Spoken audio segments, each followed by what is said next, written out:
బులెటిన్లో మరో breaking news చూస్తున్నాం. వచ్చే లోక్సభ ఎన్నికలకు పూర్తి స్థాయిలో సన్నద్ధమై తెలంగాణ నుంచి అత్యధిక ఎంపీ స్థానాలు గెలుచుకునే దిశగా పటిష్టమైన కార్యాచరణ ప్రణాళికతో ముందుకెళ్లాలని రాష్ట్ర పార్టీకి బీజేపీ జాతీయ నాయకత్వం దిశానిర్దేశం చేసింది. 5 రాష్ట్రాల ఎన్నికల ఫలితాలపై సమీక్ష సందర్భంగా కాంగ్రెస్ అధికారంలో ఉన్న రాజస్థాన్, ఛత్తీస్గఢ్లను బీజేపీ కైవసం చేసుకోవడం, పార్టీ అధికారంలో ఉన్న మధ్యప్రదేశ్ ని నిలబెట్టుకోవడం జాతీయ రాజకీయాల్లో శుభ పరిణామమని పేర్కొంది. కేంద్రంలో మోదీ 10 ఏళ్ల పాలనపై దేశవ్యాప్తంగా అన్ని రాష్ట్రాల్లో సానుకూల పవనాలు వీచే అవకాశాలు ఉన్నందున వచ్చే లోక్సభ ఎన్నికల్లో మరోసారి విజయకేతన ఎగురవేసి వరుసగా 3వసారి గెలిచి హ్యాట్రిక్ విజయాన్ని బీజేపీ సొంతం చేసుకుంటుందనే ధీమా వ్యక్తం చేసింది.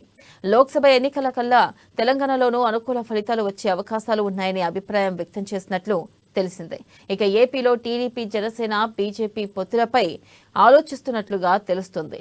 ఇక ఎంపీ ఎన్నికల్లో రాష్ట్రాల్లో పొత్తులపై నాయకత్వం అభిప్రాయం కోరినట్లుగా తెలుస్తుంది. ఇక సంక్రాంతి తర్వాతే పొత్తులపై స్పష్టత వచ్చే అవకాశం ఉంది.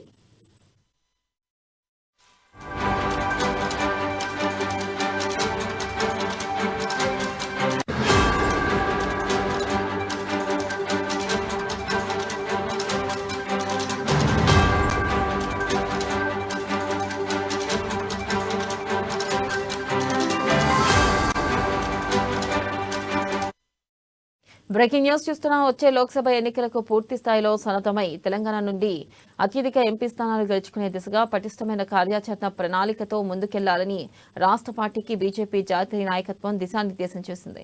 5 రాష్ట్రాల ఎన్నికల ఫలితాలపై సమీక్ష సందర్భంగా కాంగ్రెస్ అధికారంలో ఉన్న రాజస్థాన్, ఛత్తీస్గఢ్లను బీజేపీ కైవసం చేసుకోవడం, పార్టీ అధికారంలో ఉన్న మధ్యప్రదేశ్ ను నిలబెట్టుకోవడం జాతీయ రాజకీయాల్లో శుభ పరిణామమని పేర్కొంది. కేంద్రంలో మోదీ 10 ఏళ్ల పాలనపై దేశవ్యాప్తంగా అన్ని రాష్ట్రాల్లో సానుకూల పవనాలు వీచే అవకాశాలు ఉన్నందున వచ్చే లోక్సభ ఎన్నికల్లో మరోసారి విజయకేతన ఎగురవేసి వరుసగా 3వసారి గెలిచి హ్యాట్రిక్ విజయాన్ని బీజేపీ సొంతం చేసుకుంటుందనే ధీమా వ్యక్తం చేసింది.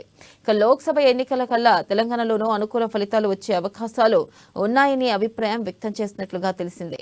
ఇక ఏపీలో టీడీపీ, జనసేన, బీజేపీ పొత్తులపై ఆలోచిస్తున్నట్లు తెలుస్తుంది. ఎంపీ ఎన్నికల్లో రాష్ట్రాల్లో పొత్తులపై నాయకత్వం అభిప్రాయం కోరినట్లుగా తెలుస్తుంది.